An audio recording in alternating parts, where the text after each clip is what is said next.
ఈ రోజుల్లో పెద్దవాళ్ళకి ఎక్కువగా బాధ కలిగించే విషయం ఏంటమ్మా?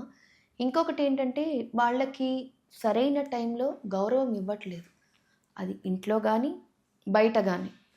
ఇప్పుడు ఇంట్లో ఏదో చిన్నగా జరుగుతూ ఉంటుంది. పిల్లలేదో కొట్టుకుంటూ ఉంటారు. వాళ్ళు వెనకేసుకొస్తూ ఉంటారు. పిల్లల ముందే ఇప్పుడు వాళ్ళ మనవలు, ఇప్పుడు వృద్ధాప్యంలో ఉన్న వాళ్ళ మనవలు, ఆ పిల్ల అరిచేస్తూ ఉంటారు. బయట గానీ, ఇంట్లో గానీ వాళ్ళకి సరైన గౌరవం అన్నది కూడా దక్కట్లేదు. ఇప్పటి రోజుల్లో జరుగుతున్నది.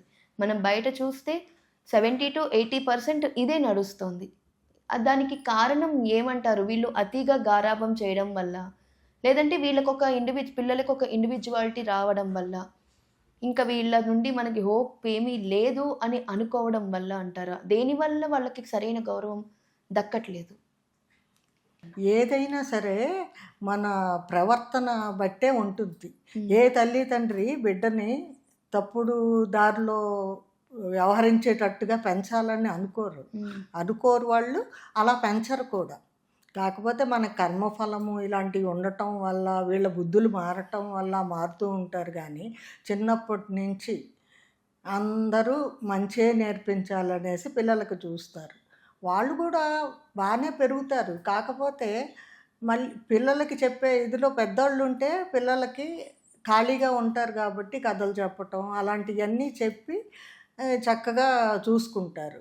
ఇప్పుడు భార్యాభర్తలు ఇద్దరు ఉద్యోగాలు చేయటంతో వాళ్ళ బిజీలో వాళ్ళు అంత పిల్లల్ని చూసుకునే వ్యవధి ఉండదు. దానికి మనం అసలు తల్లిదండ్రులని ఇంట్లో ఉంచనివ్వట్లేదు కదా ఇవన్నీ చెప్పటానికి.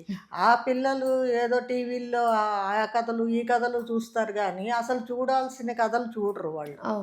దానివల్ల వాళ్ళకి ఎలా ఉండాలి అనేది తల్లిదండ్రిని చూసే నేర్చుకుంటారు. వాళ్ళే నిర్లక్ష్యంగా ప్రవర్తిస్తూ ఉంటే పెద్దవాళ్ళు పట్ట అబ్బా ఉన్నావులే చెప్పావులే నీకేం తెలుసు అంటారు. యాక్చువల్గా వృద్ధులంటే వాళ్ళు పండిపోతారు. జీవితంలో ఎన్నో సమస్యలని పరిష్కారాలు చేసుకొని ఎదిగిన వాళ్ళు. మనం ఇంకా వాళ్ళని 4 మాటలు మాట్లాడించి వాళ్ళ దగ్గర నుంచి మనం ఏం రాబట్టుకోవాల్సిన పరిస్థితి అసలు అలా ఉండాలి. కానీ అలా ఉండట్లేదు. అలా ఉండకుండా వాళ్ళని చీప్గా చెప్పావులే నీకు అసలు ఏమీ రాదు, ఎంత ఉంటే ఈ అబ్బాయి ఇంత ఎదిగాడు, వాళ్ళ అమ్మ ఏం చేసింది, ఈ అబ్బాయికి గుర్తుంచుకోరు. అంతే, అన్నీ తెలిసిందే, చూస్తూనే పెరుగుతారు కదా. అమ్మ ఎంత నాన్న ఎంత అని అంతా తెలిసిందే, కానీ చాలా చీప్గా తీసి పారేస్తారు. అది చాలా తప్పు. నీకు ఎదుటి వ్యక్తిలో ఏదున్నా సరే ఉంటే పొగడటం నేర్చుకోవాలి. పొగడటం కాదు, ఉన్నది ఉన్నట్టు చెప్తే కూడా వాళ్ళని మనం ప్రశంసించినట్టే అవుతుంది. అలా ఎవ్వరూ చెప్పరు. నీలో ఒక తప్పు ఉందంటే టక్కని ఎత్తి చూపిస్తారు, ఇదిగో ఇలా తప్పు చేసావు నువ్వు అని. అదే మంచి పని చేసినప్పుడు పొగడటానికి పెదాలు విడివవ్వడం. మనం రెండూ చెయ్యాలి. అలాగే గౌరవం చూపించాలి. నాది ఇది తపస్వి మనోహరం వాళ్ళు వేశారు, అనురాగాలని కథల సంపుటి. ఇందులో నేను ఒకటి అనుభవాల పాఠాలు అని రాశాను.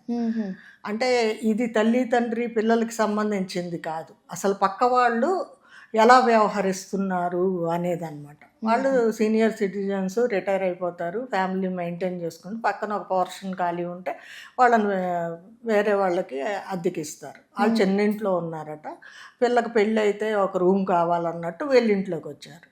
ఇంకా వచ్చిన దగ్గర నుంచి విపరీతంగా ప్రేమాలకు పోసొస్తుంది ఆ ఇంటి ఆవిడ. వీళ్ళు ఫోన్లే అనేసి పెళ్ళి కూడా మీరు ఎక్కడో సత్రంలో చేసుకుంటే బోల్డ్ డబ్బులు అవుతాయి, మా ఇంట్లోనే చేసుకోండి అంటాం. ఎక్కడికి వెళ్ళి సామాన్లు అవన్నీ తెప్పించటం, అవి తక్కువ రేటుకి ఎక్కడ వస్తాయో చెప్పటం, ఆయన హెల్ప్ చేస్తాడు. ఇక ఆవిడైతే వాళ్ళని ఒక ఫ్యామిలీ మెంబర్ లాగా చూసుకొని వాళ్ళందరినీ చక్కగా తనలో కలిపేసుకుంటుంది అన్నమాట. అంతలాగా చేశాక పెళ్లి పనులు బోల్డ్ ఉంటాయి కదా, పెద్దరికంగా అన్నీ చేయటం అంతా చేస్తుంది. అప్పటిదాకా మీరు లేకపోతే మేము అసలు ఏమీ చెయ్యము, మీరు అంతా అనేసి చెప్పిన వాళ్ళు పెళ్ళి అయిపోయాక వాళ్ళకి ఒక గడి ఉంటుంది అంతే, తలుపు గడి తీస్తే ఇద్దరు కామన్ లాగా వెళ్ళొచ్చు అనమాట. ఓకే. అలా అప్పటిదాకా తలుపులు తీస్తున్నాడు. పెళ్ళి అయ్యాక వెళ్తే అసలు కూర్చోమని కూడా చెప్పకుండా తన పని తను చేసుకుంటూ ఉంటుంది అనమాట. ఆవిడకి ఫస్ట్ అర్థం కాదు, భర్తకి ఇదంతా ముందే ఊహిస్తాడు. అది కూర్చుంటుంది, కాసేపు కూర్చున్నాక ఈవిడేంటి పలకరించట్లేదు ఇదివరకులాగా అని అనుకొని వచ్చేస్తుంది ఇంట్లోకి. ఏంటి అలా ఉన్నావు అని అడుగుతాడు భర్త.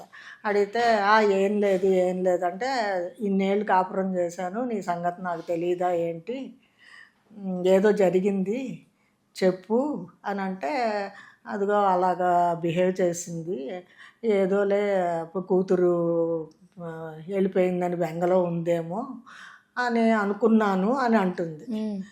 అది లేదు, నీకు ముందు ముందు తెలుస్తుంది, నేను అప్పుడే కనిపెట్టానంటే, అప్పుడే మనం సహాయం చేయకుండా ఉంటే పోయేది కదా అంటుంది. మనము ఏది ఆశించి సహాయం చేయకూడదు, మనం చేసాం, మనం మంచి చేసాము, వాళ్ళు అలా తీసుకోకపోతే అది వాళ్ళదవుతుంది, అలాగనేసి మనం చేయకూడదు అని అనుకోకూడదు. నాకు తెలిసే చేశాను, అందుకని ఇలాంటిది ఎదురవుతుందని ఊహించి కూడా నేను చేశాను, నువ్వు కూడా అలాగే ఉండాలి, ఇల్లు ఖాళీ చేయించేద్దాం అంటుంది. కోపం వస్తుంది ఆవిడకి. 4 రోజులు వాళ్ళ ఆ ప్రవర్తన చూసి జీర్ణించుకోలేకపోతుంది. ఇంతలా నాటకాలు ఆడతారా, ఇంత వేరేగా బిహేవ్ చేస్తారా, అదంతా నటన అంటే ఒప్పుకోవటం మంచి మనసు ఉన్న వాళ్ళకి చాలా కష్టం.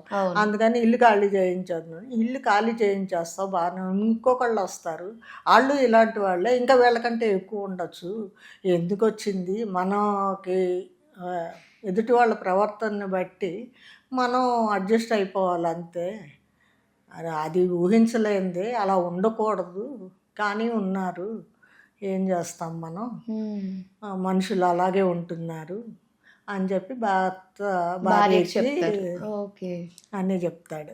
అలాగా ఇలాగా ప్రతి ఇంట్లోనూ ఏదో ఒక కథ ఉంటూనే జరుగుతూ ఉంటుంది. అవును, ఇప్పుడు మీరు అన్నట్టు ఈ కథకి రిలేటెడ్గా కూడా గౌరవం లేకపోతేనే కదా ఇలాంటివన్నీ చేస్తారు. ఇంటి ఓనర్ అని వదిలేసిన వాళ్ళు పెద్దవాళ్ళు, అవును, వాళ్ళు అలాంటి వాళ్ళకి గౌరవం ఇవ్వాలి కదా. ఇంకా పైగా భలే చేశాను కదా అంటే, వాళ్ళు ఇల్లు ఖాళీ చేయమంటే అంటాడు ఆ అమ్మాయి భర్త. అంటే అబ్బే అప్పుడు కాకపట్టేస్తానుగా అంటుంది. ఇంకా అది అతి తెలివితేటలు అన్నమాట. అలా ఉన్నారు ఇప్పుడు మనుషులు. అమ్మో, అదే స్వచ్ఛమైన మనసున్న వాళ్ళు బతకలేరు అనేటట్టు ఉంది ఇప్పుడు ప్రపంచం. చాలా తక్కువ, అంటే ఓపెన్ హార్టెడ్గా ఎవరు లేరు. అదే లోపల ఏదో ఒకటి ఉంచుకునే బయటికి మాట్లాడడము.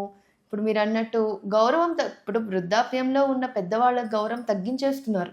ఇప్పుడు ఆ కథకి రిలేటెడే కదా, ఇప్పుడు మనకు అది చెప్పుకున్న రిలేటెడే కాబట్టి చాలా టచింగ్గా ఉంది కూడా. చాలా చక్కగా వివరించారమ్మా. నమస్తే.